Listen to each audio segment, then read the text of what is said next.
Welcome into the Dynasty After Party here at Club Fantasy. My name is Michael Sicoli. I'm joined by Joel Wirth momentarily because today we're diving into those tight end tiers. We're continuing the series. We've done quarterbacks, we've done running backs, we've done all the good stuff.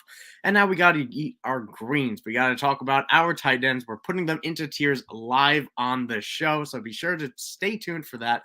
We're also going to drop a couple Super Bowl predictions, go through a few trades, have a doozy of a show this Sunday. So without further ado, let's jump right on into the after party.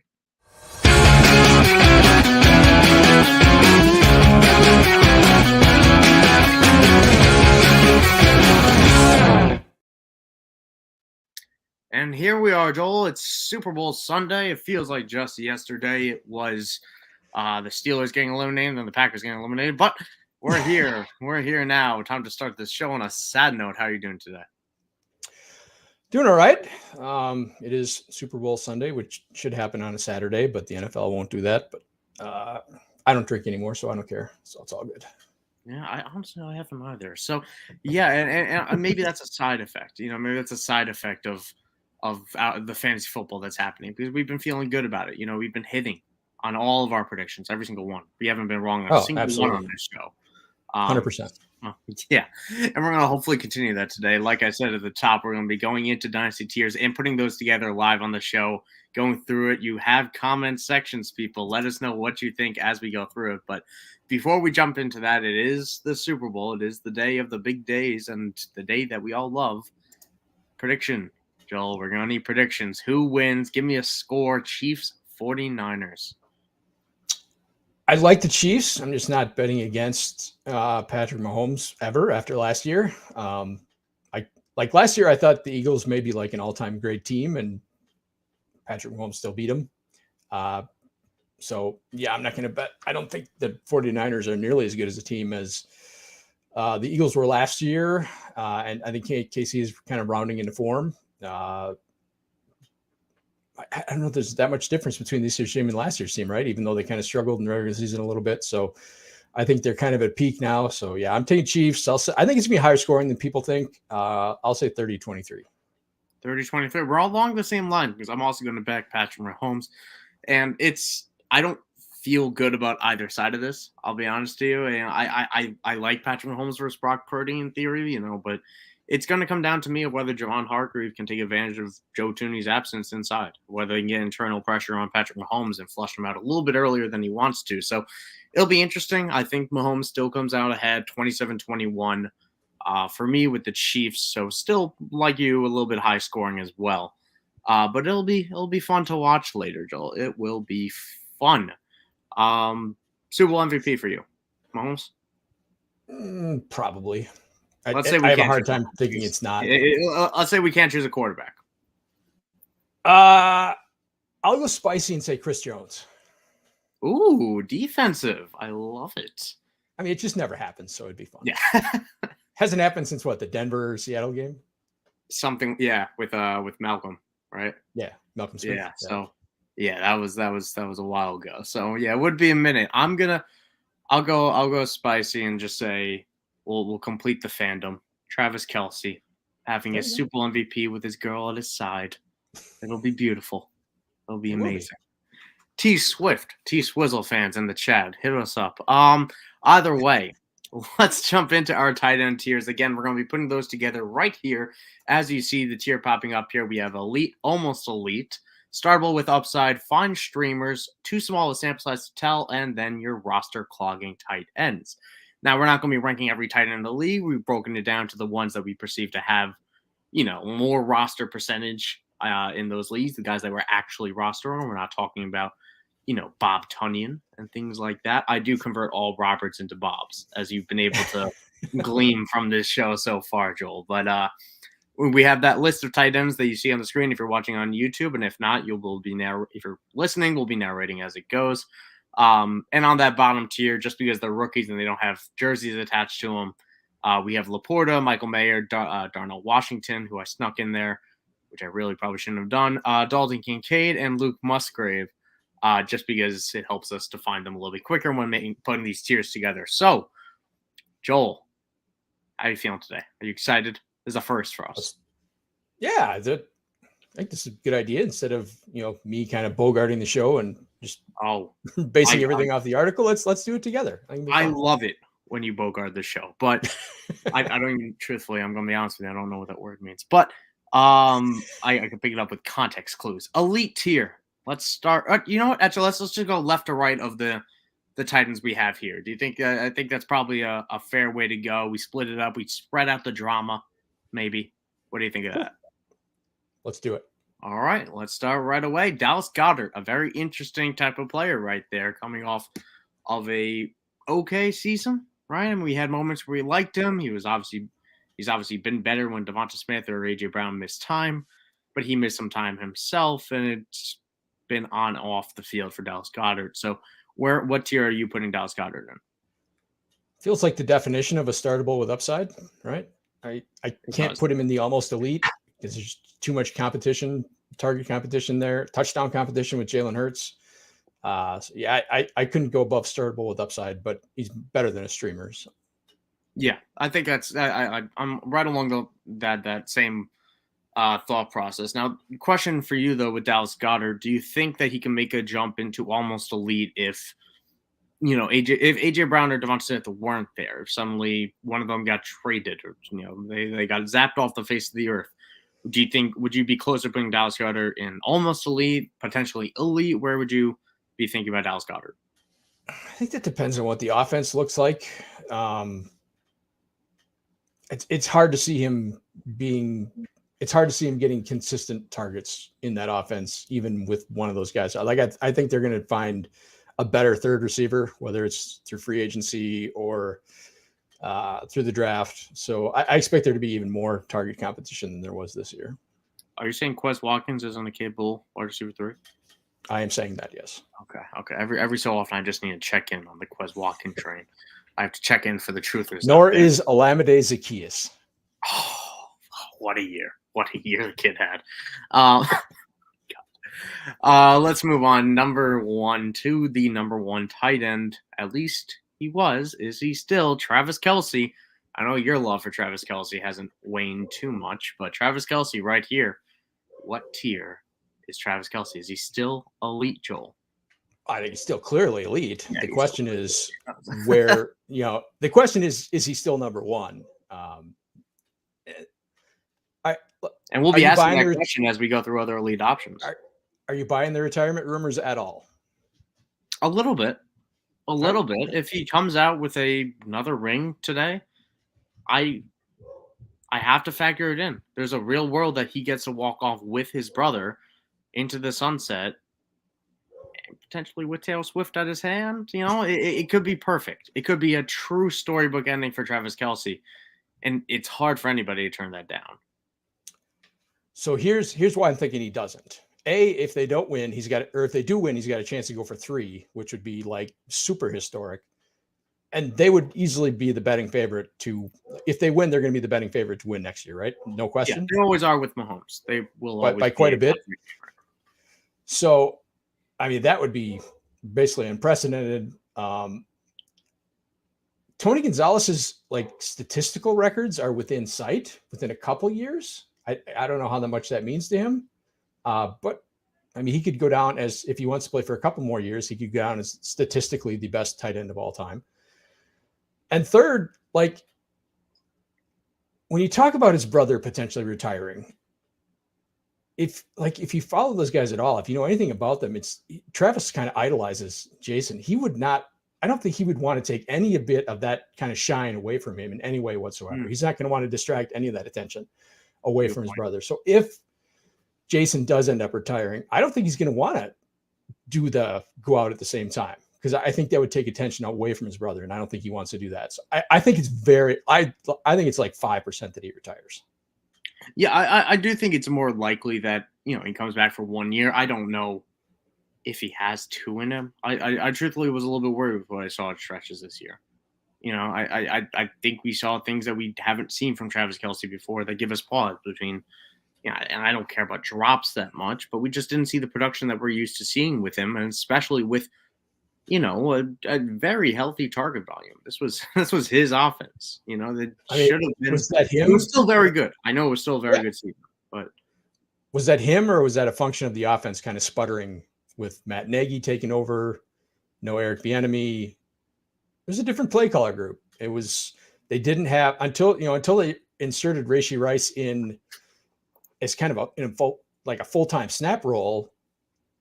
I mean, there was really nobody taking any defensive attention off of him. So I think that was more of a function of the offense itself than him kind of sliding in. I mean, he's not the same guy he was 6-7 years ago. Let's be clear, but I still think he's completely elite. And I still, if you're in a 1 year window, I think there's a reasonable argument to be made that he's a tight end one.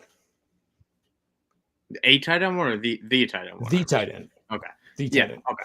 I mean, the market's not going to have it that way, but if you're saying I'm all in and I want a championship this year, I think you could make the argument that he's a tight end one. Yeah. And I'll be looking to buy him at that cheaper price once I get the retirement worries out of my head. I just need to erase that one variable of that I get a true zero from him. So once I pass that on, he's right back in my elite territory. And for now, I'm right there with you to put him in that elite spot. And let's move on to the next name. Now, I will preface this by saying some of these names are much better than the others, and some are going to be much worse than the others. I did not put these in any order when I line these up. So if we're starting off with a few strong names, then we might jump down to a very low tier and we'll not linger. I'm talking about Hunter Henry, who we'll be talking about a little bit. But David Njoku, next up on our list here. Where is David Njoku landing? We had a lot of good moments for David Njoku at the end of the year, especially with Joe Flacco, but you're obviously assuming that Deshaun Watson's the quarterback in 2024. You have question marks about what Cleveland's going to be doing on offense because Deshaun Watson's been terrible. Where is David Njoku landing in your tier list? It's spicy to say he's elite. It is spicy to say he's elite. Interesting, because I was closer to startable with upside, and I like David Njoku, and I want to put him higher, but I'm curious. I'm looking at his targets were way up there. 11, 8, 9, 14, 8, 6, 9, 15, 9, 6, 8, 9. It's a lot of targets. They were. He had a really good year. I mean, he's a guy who had that kind of elite prospect shine to him, and he finally came around to it. He's 27-ish. How old is he? Yep, 27 turning 28, I believe. He'll turn 28 this year. I would value him kind of at the back end of the elite tier. So I think I would value him more than anyone in the almost elite tier. So I'm going to put him in the elite tier. I'd be putting him right at the front of the almost elite tier, truthfully. Okay. I think you've talked me into it because I do have to factor in that everyone loved his athletic upside coming out, right? And we are starting to see some of that blossom. So I have to acknowledge that upside is very, very real. Easy B back in the chat. Love to see Easy V. And he's pulling off that he pulled the trigger. He gave Tank Dell the 102 and a 25 third for Lamb, 25 first, and 25 second. Thoughts on how he did? I like it. Dell 102 and a third. Oh yeah, love that. Yeah, love it. Sure. Love it. I know we were hoping you could be able to pull that off for the 107, but still happy to get it for the 102 there. And getting 25 first and 25 second back is going to feel really good in 6 months, even, let alone a year. Yeah, I mean, if you kind of break it down, Lamb for the 102, like even if the 102 is Harrison, I still would value Lamb higher than him just because he's done it. So a little bit higher. So I think Lamb for the 102 is a win. And then a 25 first and second for Tank Dell and a third. Yeah, I'm taking that easily. Like I'm re-rolling. Like Tank Dell was a late second, early third at best. So if you can re-roll that into a first, yeah, I'm doing that all day. Yeah, it's a deal that would feed well. I like Tank Dell a lot, but I still think if you can re-roll him for a first, that's a good deal. Yeah, same mindset of I'm not so anti Tank Dell as much as I am anti his current value point because it is too high. let's make a call on David Njoku. I feel good about almost elite, and I feel like once we lay out the other names in this tier, it'll feel that way too. But we can consensus on that, yeah. Okay, we'll put him there for now. We'll see where it ends up. Pat Frieirmuth, next name on this list, Steelers tight end. Wasn't the year we were hoping for, but he did get a little bit more looks at the end of the year. We can really put a lot of blame of that on Matt Canada, trust me. But the quarterback play is terrible, and it will remain terrible. So what happens with Pat Frieirmuth? We have Arthur Smith coming to town. We have reports of Ryan Tannehill might be coming to Pittsburgh, which I would not be surprised in the slightest, and I would honestly kind of like. So Pat Frieirmuth. Why? Oh, because can he any option that's not? No, I said wow. Oh wow. Okay, good. I get the anti-Kenny Pickett. I get the anti-Kenny Pickett, but man, Tannehill was so bad this year. I can't see him. But he needs Arthur Smith, almost anyone. He needs. All right, yeah, I guess that's fair. Yeah. But by the way, Pat Frieirmuth here. What's your temperature on Pat Frieirmuth? Because he's a roster clogger to me. I'm never comfortable starting him. Are you comfortable starting him ever? No, but I almost want to say too small sample size. We've had a lot of injuries with him, and tight ends take time. We've had a totally new offense, and we've seen a lot of really good flashes. I mean, you can build the upside narrative that the offense will cater to him more. I don't believe that, but you can make that argument. So he's a roster clogger to me. If you want to put him in streamer, I don't think he fits streamer option because I just can't see him being startable ever. I'm trying to talk myself into it because I do believe in the talent. I really believe. If you have Pat Frieirmuth as your tight end one, are you actively trying to get better? I'm actively trying to find another streaming option. So I guess I view him as a streamer because I think he could get to streaming abilities. I just this quarterback room is arguably the worst in the NFL. It's so bad. And maybe they bring back Mason Rudolph and maybe that helps, and that would be a difference maker for me. But that's such a sad sentence. What a sad franchise we've become. But you still make the playoffs. I'm not willing to call him a roster clogger, but I did give you you gave me the Njoku. If you want to call Frieirmuth a roster clogger, we can do that. Let's slot him in there. Because right now, I do agree. I can't say that he's a starting option. I'm trying to think about the situation where I feel good streaming him, and I do struggle to think about that as well. Like looking at his game logs, I mean, how many startable weeks did he have? Like in the playoffs, he went 5 for 76 against Buffalo. Didn't count. He had a 9 for 120 against Cincinnati. That was obviously a great day, but otherwise, 3 for 41, 3 for 29, 3 for 18, 3 for 44. He had 2 startable weeks all year. And I will say, as the resident Steelers person here, the Pittsburgh Steelers under Matt Canada refuse to attack the middle of the field. They never threw it to the middle of the field, and it made no sense to me. And that's why I think there's still. That's why I almost say too small sample size because I think he was so ineptly used this year. It was the same corner the year before during his rookie year when we saw some really good things. So I still have the hope that he can become, a Dallas Goedert type of progression of eventually getting to, a solid option next to other good options. But, I do agree that until they get that quarterback, he is a roster clogger because it's just the touchdown upside's low and the offense sucks. Yep. Unfortunately, yes. It's a sad but blunt statement on the Pittsburgh Steelers. TJ Hockenson comes on next. I think this one will be easy for us. Even with the injury, this is an elite tight end. Am I right, Joel? Yeah, once he's healthy, yeah. I don't think that's going to happen until mid-season. I mean, he's not going to be startable until probably mid-season at the earliest. Still dynasty. This is still dynasty. Yeah, it is. But I mean, his value is going to be, he basically has very minimal trade value until that point, until he's back and playing games. So everything's based on what he could be. So so I would put him in almost elite just because of the injury. But if you want to put him in elite, I get it because he's been elite in Minnesota when he's healthy. This fit with Kevin O'Connell in this offense is just so perfect. he was the tight end one before he got hurt, and really not that close, if I'm not mistaken. He was just great.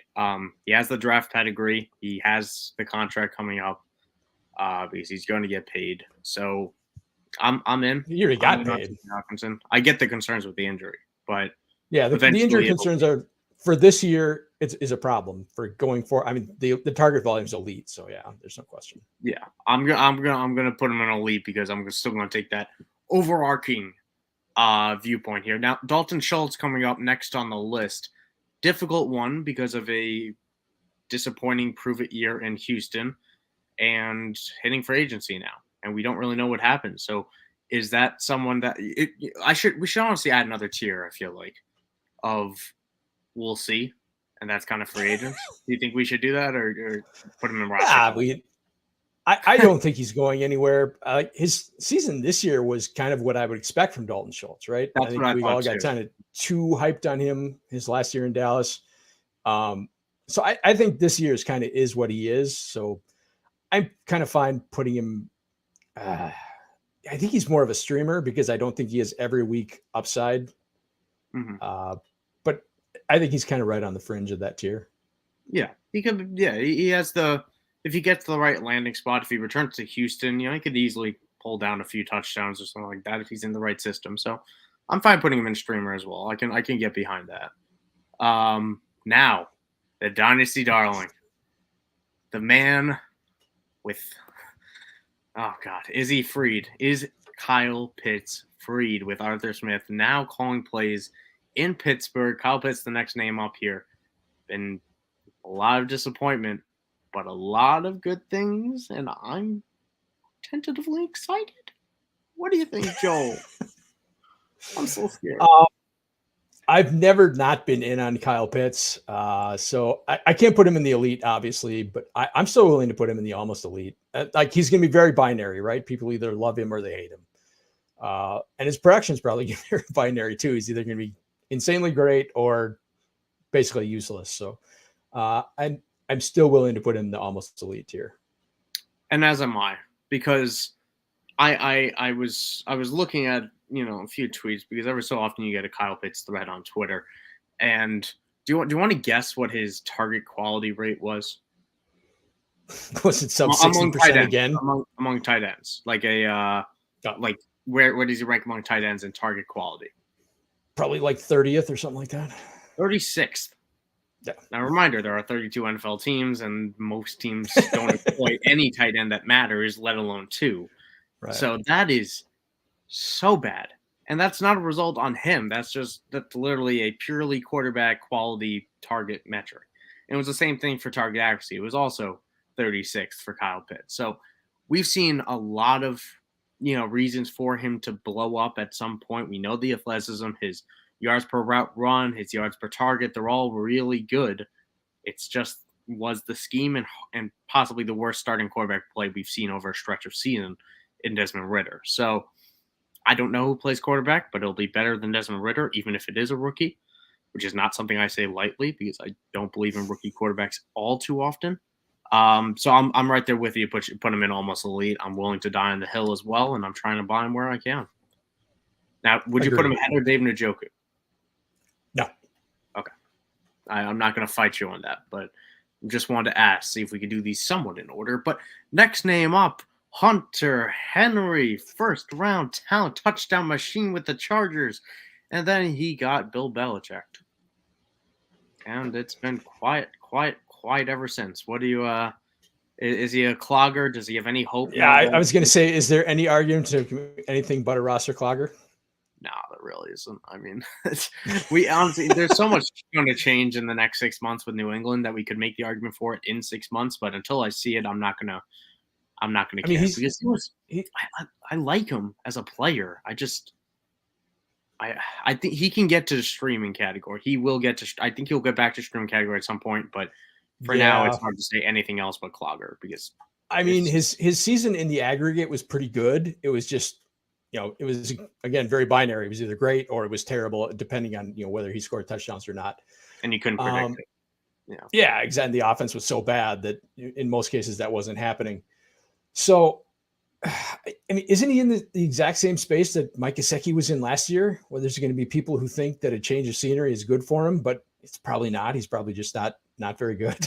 I'll push back on that and say that I think Hunter Henry showed that he was a much better tight end in Los Angeles than Mike Gesicki did in Miami. No, I agree with that. I mean, he's better than Mike Gesicki, but that doesn't mean he's good. As well.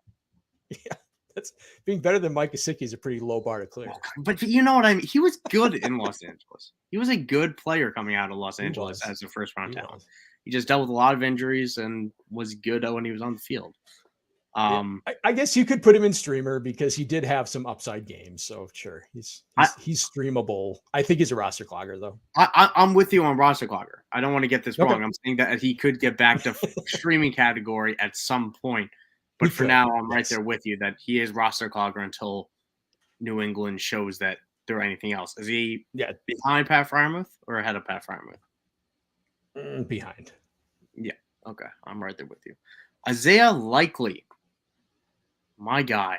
I love this guy. We talked about him before the year as someone I wanted to buy. And once again, came through as a big playoff producer. But he doesn't do it while Mark Andrews is healthy because obviously there just isn't enough room for two tight ends in modern-day NFL offenses. So where does Isaiah Likely go in a dynasty tier list? Is there an argument to be made that he showed enough while Andrews is out to earn more opportunities with Andrews back?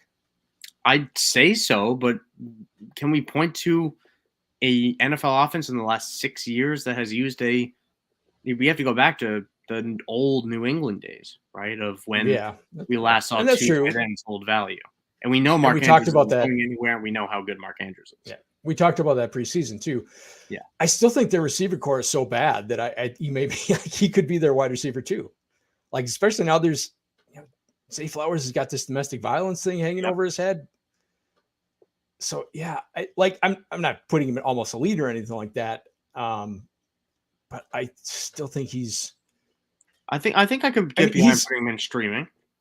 Yeah, he's definitely a streamer. It's, can you put him in the starter bowl with upside? Probably not. But he's a guy I definitely want to roster for sure. Oh, for sure. And Easy B is right there with us saying that he's trying to grab him while he's still decently cheap, and that was always the mindset, right? And what I pointed out over the summer, I remember, was if you can get a tight end that you don't have to question the talent on, you can question the opportunity, you could question when it's going to happen, but you don't question the talent. That's such a win in my book. It's going to happen at some point for Isaiah Likely. It could take a year, it could take 4 years, who knows? But it's going to happen for him because he's just a good player.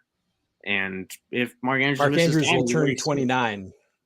Yeah, Andrews will turn 29 when the season starts. So, and if he misses time, we know that Isaiah Likely is essentially a plug and play. So I'm right there with him and put him in streaming. I'm okay to put him ahead of Dalton Schultz. Are you?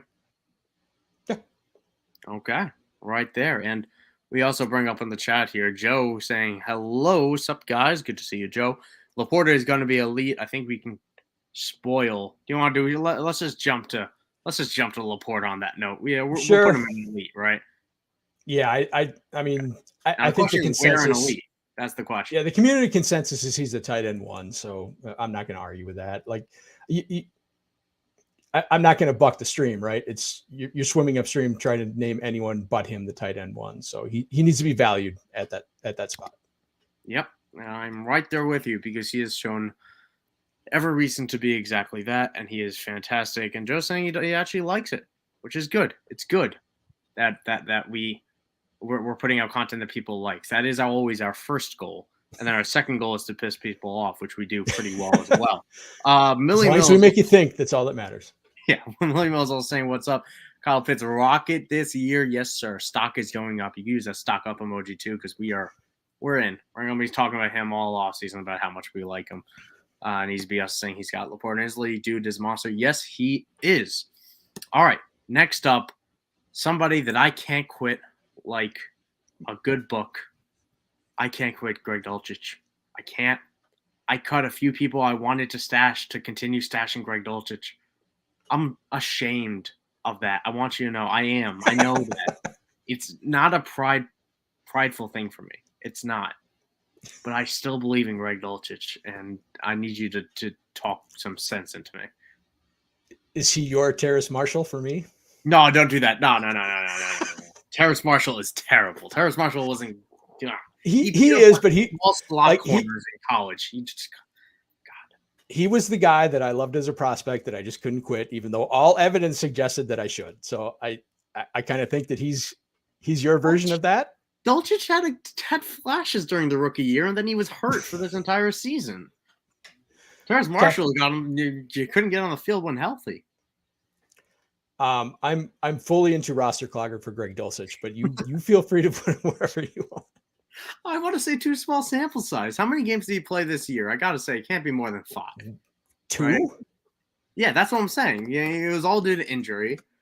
And, we have a lot of question marks about who's going to be staying in Denver to catch the ball. Is Cortland Sutton back? Is there Judy back? He played 2 games. Yeah, exactly. He played 2 games due to injury, and we saw some flashes during the rookie year that many people pointed him out to be a breakout candidate, right? So, can I make the argument for too small sample size? I will let you take that. I'll let you make that argument. Yes. See, you're a good man, Joel. You're a good man, and every so often you need to you throw me a bone, and I want you to know it doesn't go overlooked, because now we can agree. Gerald Everett, roster clogger. Roster clogger. There we go. We don't need to talk about streaming candidates with Gerald Everett, because if he couldn't do it in Los Angeles, he can't do it anywhere. Right. Okay. Next up, big name. He's playing today. It's George Kittle.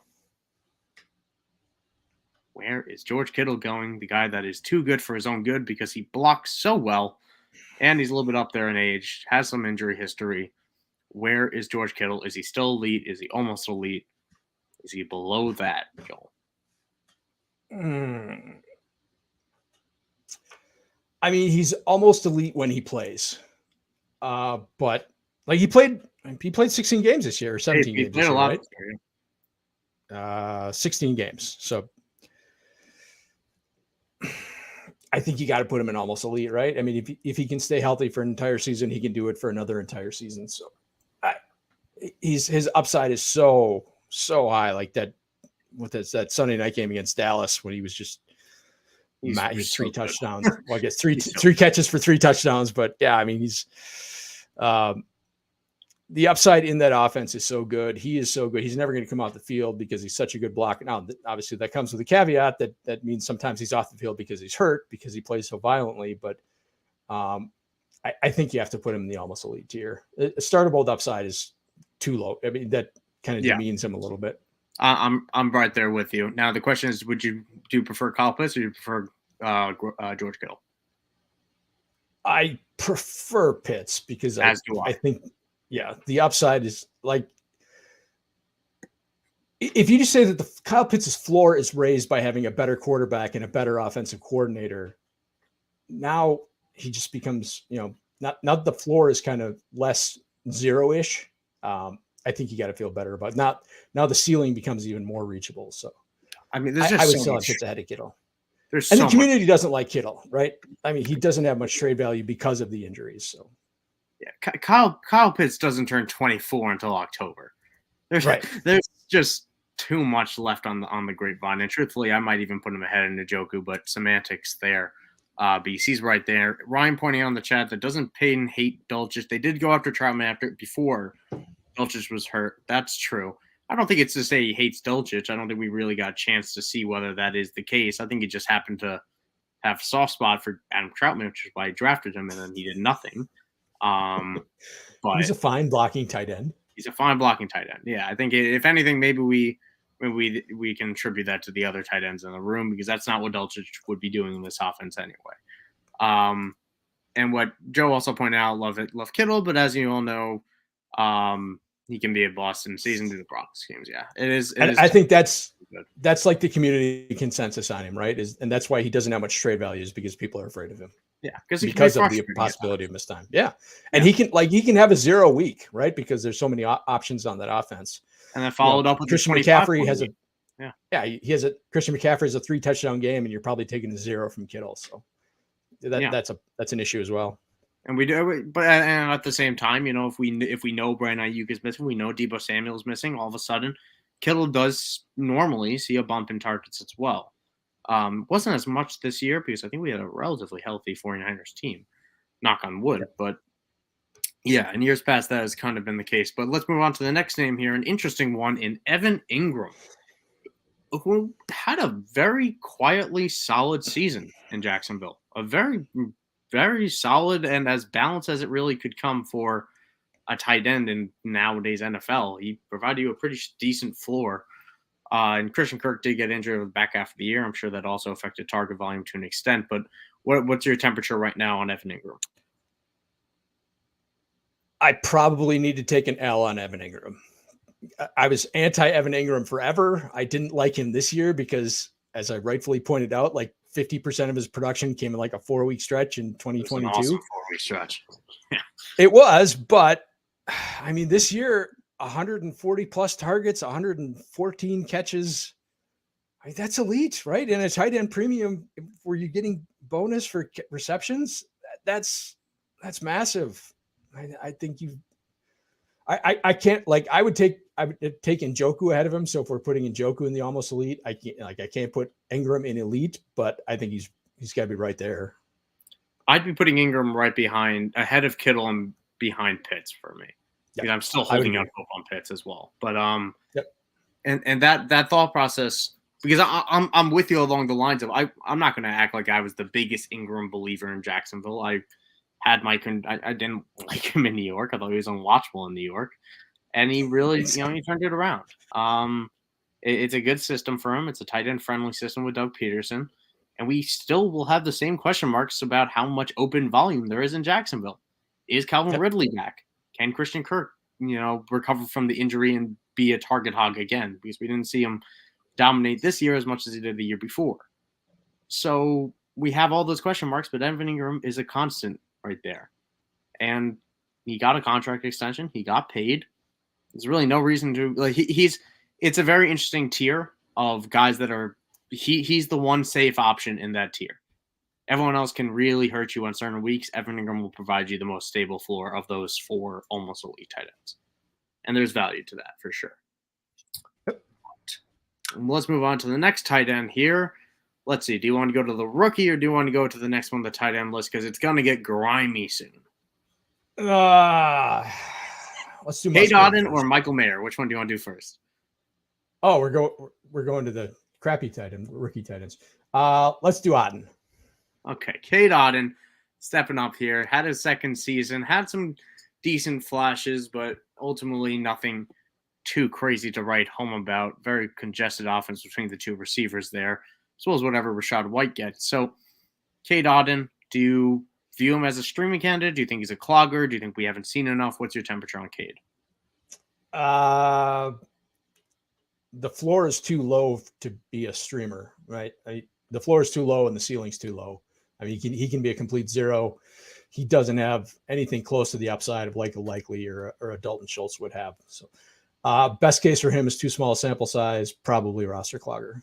I'm right there with you. I'd be putting him right ahead of Hunter Henry behind Frieirmuth. Sure. Is that agreeable? That's agreeable to you. Okay, here we go. See, it's all about finding that agreement between us, Joel, because we butt heads often enough, So, either way, a name that you mentioned to me before, Chigoziem Okonkwo. We did not have the breakout season that we wanted. We had some injuries. We had DeAndre Hopkins coming to town. We had terrible quarterback play and middling coaching and bad things in Tennessee this season. But Chigoziem Okonkwo, who had a very good end to his rookie season 2 years ago, where is he now? Do we still have too small sample size? Do we have streaming candidate? We know what he can do as an athlete. Yeah, I'm willing to put him in too small sample size just because I think this may have been like a consolidation year for him, right? He had that kind of buzzy rookie season, and even it didn't come with the production, right? There was flashes, but there wasn't any real consistent production in his rookie year. And then this year was kind of down compared to that. But I think he started getting more target volume once Will Levis took over. And the offense is going to be very different. So I'm not going to put him in roster clogger status. So I'm willing to go too small sample size, and I would put him ahead of Dulcich. I agree with you as well, because if I had to pick between one and I was cutting one or the other, I would be keeping Chig over Dulcich, and I view they were viewed very similarly as those late round potential breakout targets last summer and last spring of guys that people were going after because of what we saw in their rookie seasons and the upside that they had. So I love grouping them together, and I agree with putting Chig ahead. Let's go to Michael Mayer. Let's knock off a rookie here. Sounded like you weren't too high on Michael Mayer. We haven't talked a ton about Michael Mayer on this show. Raiders tight end, second round talent out of Notre Dame. Had some good flashes at times, but ultimately was really splitting reps with Austin Hooper. So it feels like too small a sample size feels like the right place for him. But I'm curious on your thoughts. Yeah, I agree with that. I did not like him as a prospect, and it kind of bore out. And you say we didn't talk about him much. There was really no reason to talk about him. He didn't do anything. So, too small a sample size for me. Yeah, I think he'll turn into a quality NFL tight end. I think we'll see some low upside fantasy years where he will be a tight end one, but a back end tight end one. And we already know how we feel about back end tight end ones. So where would you put him in that too small sample size tier? Would you put him ahead of Chig or behind Chig? Behind. Okay. Is that athletic profile, I imagine, is being the difference for you? Yeah. I think we've seen actual production from Chig. So. Yep. Fair enough. And fair enough indeed. So Darren Waller. Man. Is this it? Does Darren Waller does he even reach rankable tier? What are we doing? What are we doing with Darren Waller? Flopping in New York, although, we had injuries. We had Daniel Jones hurt. We had Tommy DeVito season. Not the best season for Darren Waller, and easily the biggest tight end bust of last year. I think you can put him in the streamer category if and when he's healthy, which is not very often. So, that's the best. I'm not saying he's startable with upside because I'm never expecting to be able to start him. Yeah, I'm right there with you. And it's a sad thing to say. And I might rather have Likely than Darren Waller. Is that a hot take? No. Okay. All right. So that's where I'm going to put him. And truthfully, if we think about Darren Waller and where he is right now, what are the chances that we can see him jump a tier? I mean, if he can stay healthy, sure. But what are the chances he can stay healthy for an entire season? Even then, are you not concerned about the offense and who's throwing the ball and just in general, is he able to get open? Because he was struggling at times, even when he was healthy last year. I'm concerned, but he got targets when he was healthy. And the offensive line was functional. Like early in the season, the offensive line just wasn't functional at all. So I could see him getting there. Like the window's closing hard, right? Yeah. He's running out of time. So I could see him getting to startable with upside, but that's a very narrow, it's a tough needle to thread for him. Yep. I hear you. I agree with that. Now, Noah Fant, and I won't lie, I have been surfing the Twitter webs, as they call them, as the kids call them nowadays, and Noah Fant's getting a lot of love as a potential post-type breakout type of player.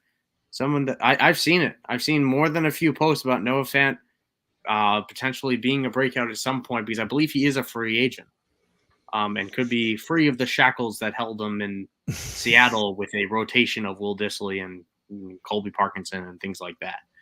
Now, you seem skeptical, Joel. So I'm curious on your thoughts about Noah.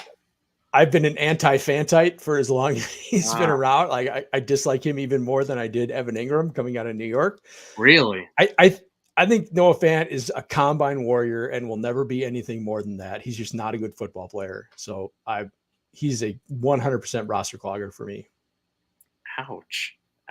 And Easy B also saying that doesn't think he's a breakout. I assume this is about Noah Fant, and it's fair enough.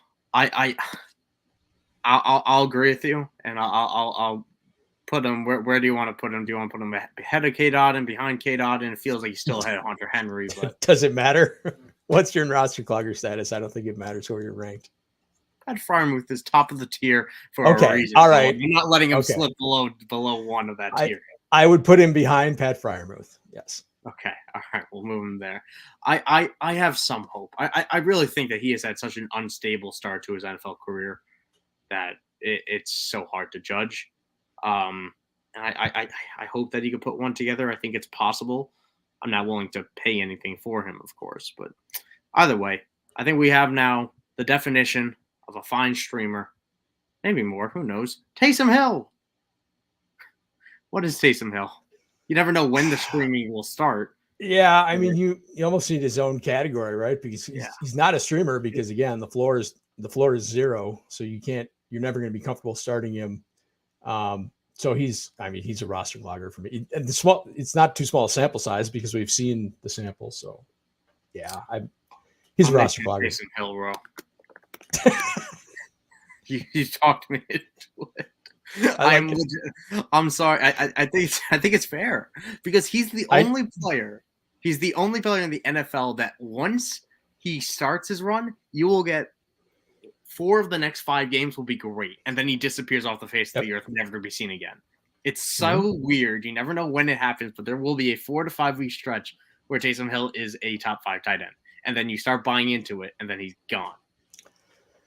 I gave up 2/3 for him going into the playoffs this year for a team that needed kind of some tight end depth, and he did literal nothing the rest of the way after I traded him. It's so funny. For him.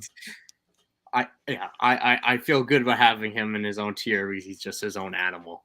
And I mean, he could legitimately have a passing touchdown, a rushing touchdown, a receiving touchdown in the same game, but hasn't he done? Has he done that? I feel like he's don't know, but at least. But he's probably the person that's most likely to do that. Yeah.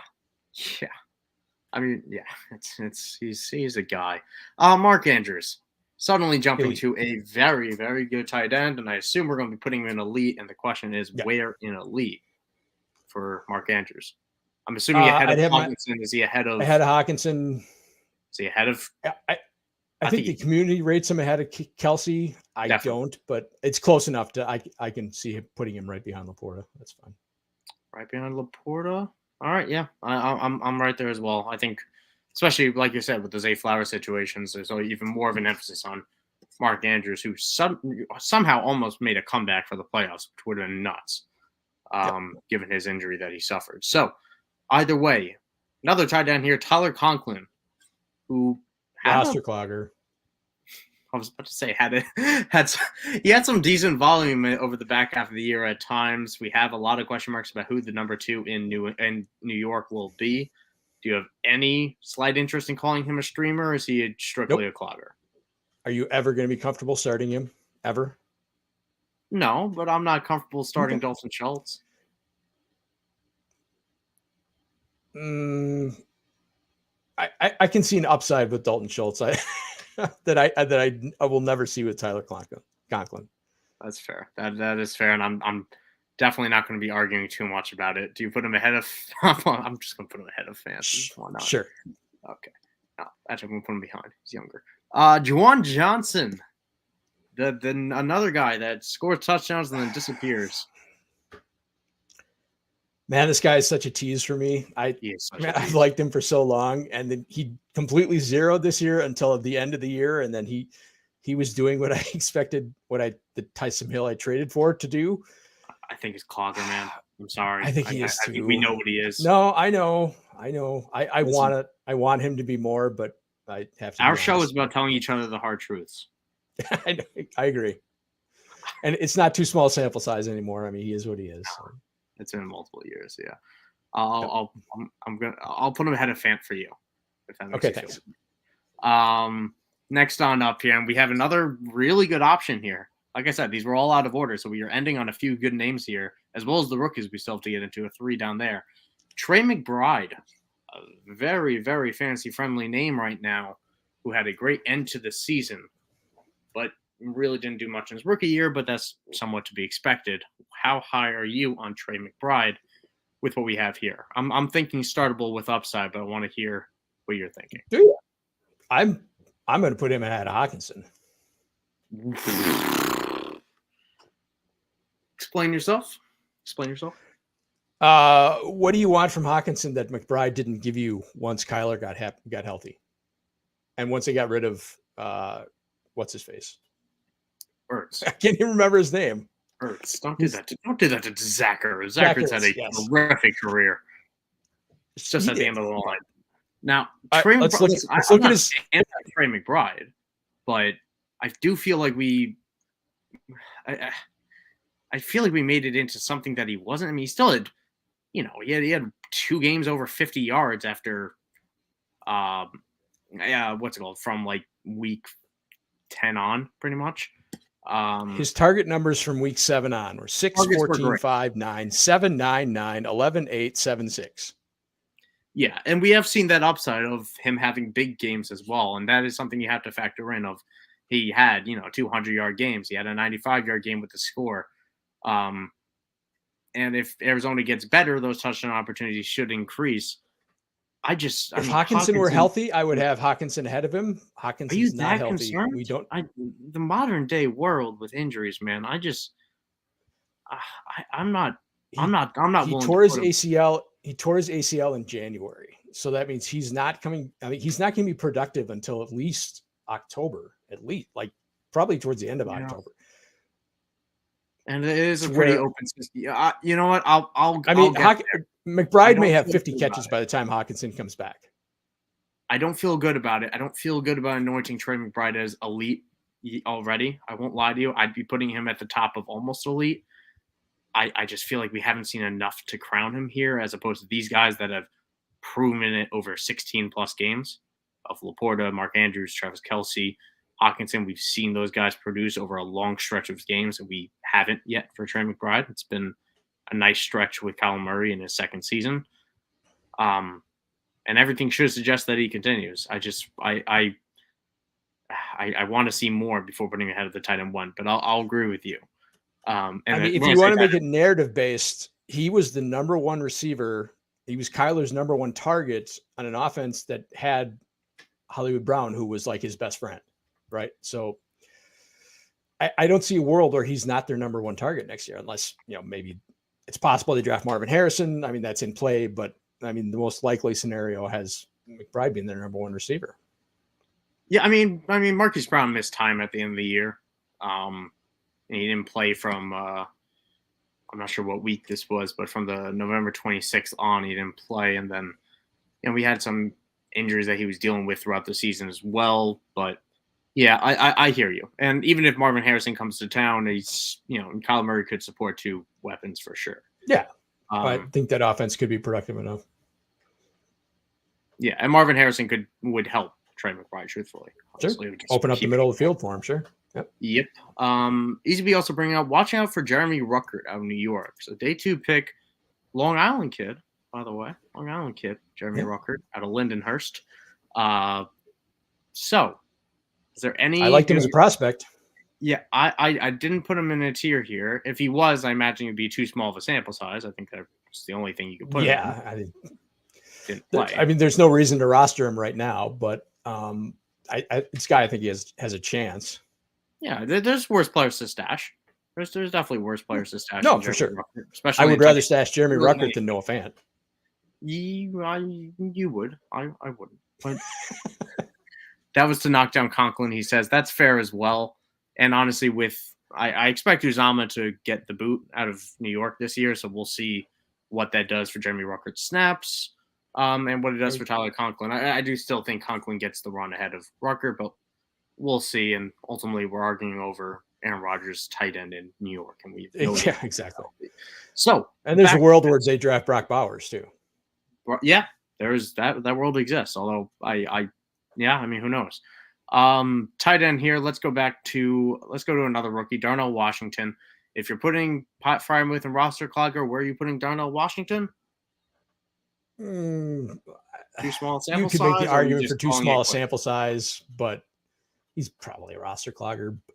Like, he's another guy I loved as a prospect. I could see a world where he becomes the guy he was at Georgia, and he's like No, he's a roster clogger. I can't. I don't want to be that guy.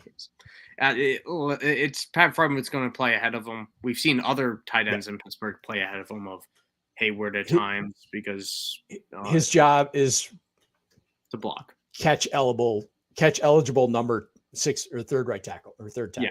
Yeah, that's what he is. So I'm gonna put him down here because he's just not being used that way.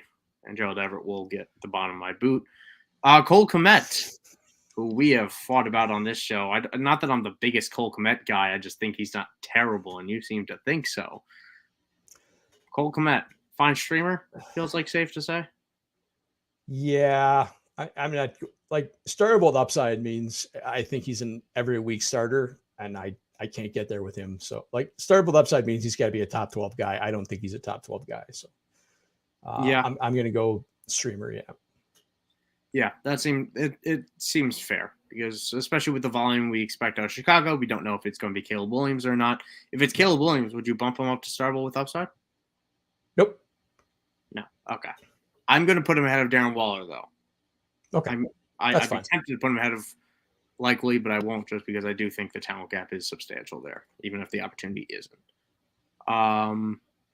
But next up on the list here, let's go to Dalton Kincaid in this very, very cute collar shirt, I will say. I had to seriously look up to make sure this was Dalton Kincaid in this collared shirt that they have here, but it is Dalton Kincaid right over here. So where are we putting Kincaid? Is he I imagine he's going to be in one of these top 4 tiers, but where are we putting him in these top 4 tiers? I think he's – yeah, I mean, he's definitely there. I can't go to almost elite, so yeah, I'll put him in startable with upside. Would you put ahead of Goddard or behind Goddard? About the same. Yeah, it's about the same. I'd be putting him right behind just because of a little bit less proven nature. And I would rather have Goddard between the two. So. Yeah, so that seems fair with Dalton Kincaid, and I imagine that'll be someone that people will be interested about. I know Joe mentioned earlier that he likes Kincaid, but with Knox around, it's just hard to put him ahead of a streamer. And that is the case to an extent. You know, Dawson Knox is a quality football player, and that takes up snaps. Exactly. And at the same time, bumps Kincaid a little bit more wide, which is good to run routes. So there's pros and cons to it, but ultimately lands him in startable with upside for now. Kincaid's an atrocious blocker, so he's never going to be an inline guy. He's Jimmy Graham at best. I mean, that's his best case scenario. We don't know what that offense is going to look like, right? We don't. Dave Davis is a free agent. Steph Diggs is likely a cap casualty. So that could be a very different offense next year. Yeah, it'll be very interesting to see. Let's go on down. Let's knock out the last rookie here, and that is your guy, Luke Musgrave, who I had to put in here because he did not have an image generated initially. But Luke Musgrave earned himself a spot. And on that note, DZB also commenting that he likes Tucker Kraft over Luke Musgrave. Felt that way after Musgrave, after they took him after Musgrave in the draft the next round. As our resident Packer guy that we have talked about these tight ends at length on this show at times, so we don't need to go too long. But Luke Musgrave, where are you putting him?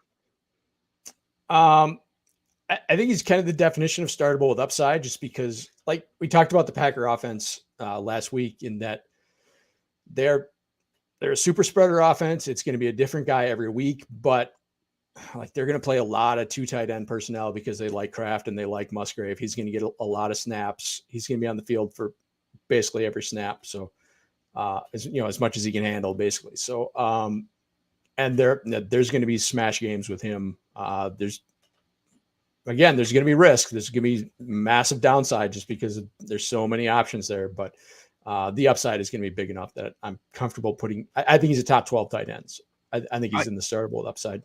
I'm right there with you in putting him here. And I, ironically, when I first put him on this list, I wasn't sure if I would be, but I am right there. I agree with you that I want a piece of this Green Bay offense. I believe in Jordan Love. I believe in everything I've seen. And Luke Musgrave is the guy I want over Tucker Kraft just because Kraft's fine. Kraft's good, and if I put in Kraft on this, he would probably be, probably close to roster clogger, but maybe too small sample size. But I want pieces of good offenses, and Luke Musgrave. Like Kraft is streamerable if Musgrave is hurt, right? Yes. If Musgrave's hurt and Kraft is the de facto starter at tight end, then he like replaces Musgrave in that spot. Yeah, So we could put him in the fun streaming he's candidate. he's kind of like the exact same thing as Isaiah Likely. Exactly. Yeah. So, and if you also look at it of how high we're putting Luke Musgrave here, he is going to go substantially behind and get traded for less than all these other names that are remotely close to him. At least, within his tier and above. So that's also worth noting as a potential buy candidate for, a late second. And, I think that would get it done for sure. Oh, yeah. I mean, that's where he was getting taken last year in drafts. So if you can turn that pick into a guy who's demonstrated that ability in the league, I'm doing that all day. Yes, sir. All right. Now, Jake Ferguson, Wisconsin product and the new starting tight end of the Dallas Cowboys, who enjoyed a solid season in his first year as the starter. Where are you putting Jake Ferguson? Do you think he's a streamer? Do you think he's more than that? Because I think he's proven that he's at least a streamer. I think he's basically the same guy as Dalton Schultz, right?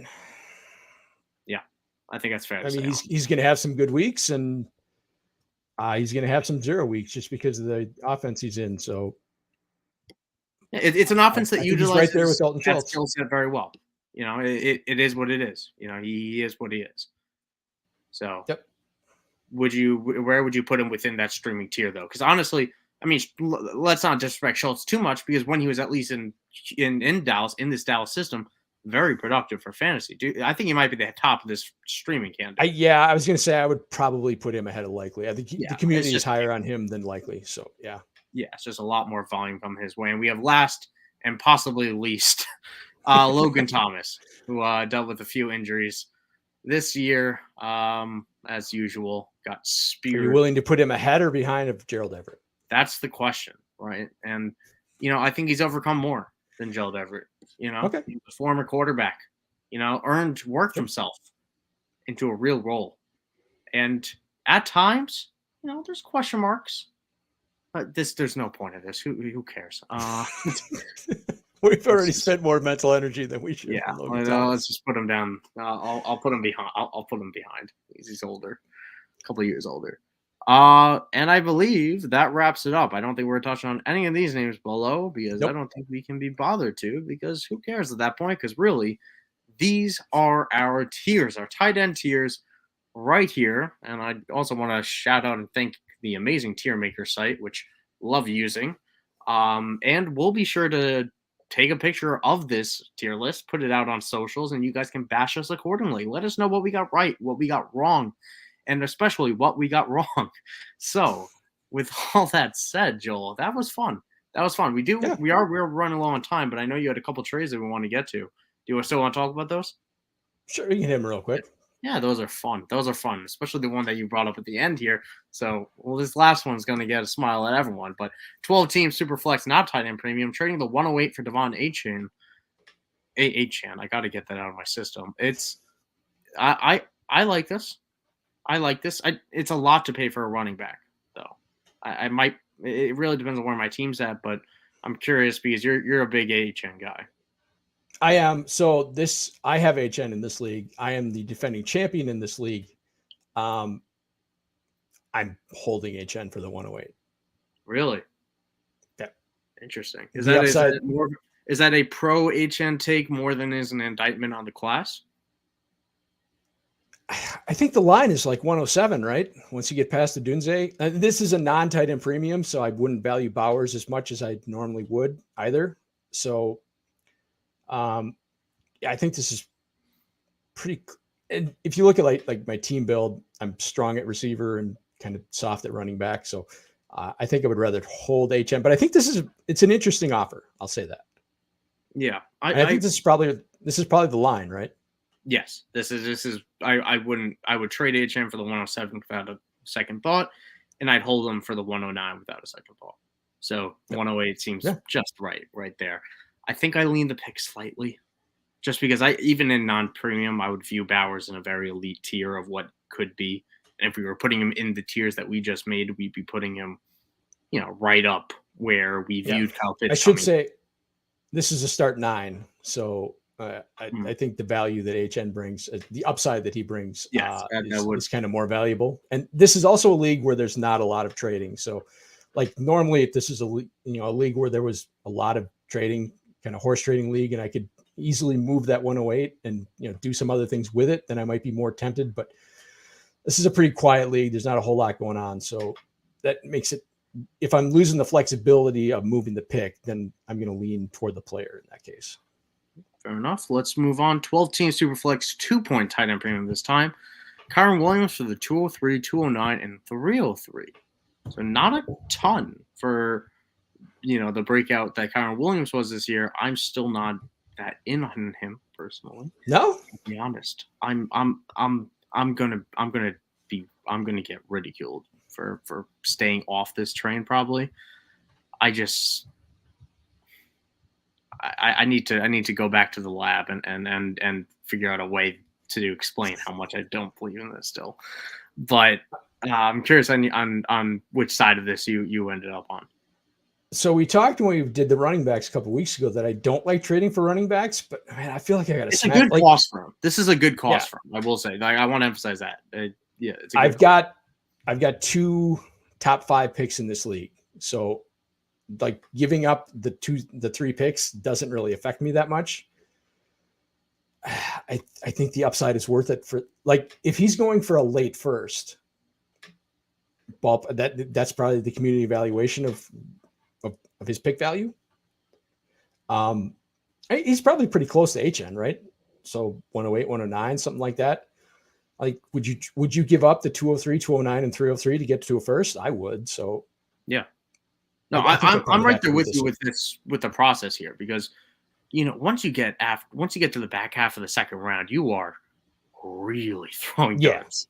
And we don't realize that until draft day starts, and then exactly you really are. So you're really trading. Like you're going to find guys like Musgrave and guys like that and Rashee Rice, whoever falls to the back end of the second. A lot of guys who aren't. It's exactly. It's still a dart throw. There's still Michael Mayers and stuff like that in the back end. So I think the top 15 pick is the only one of real value here.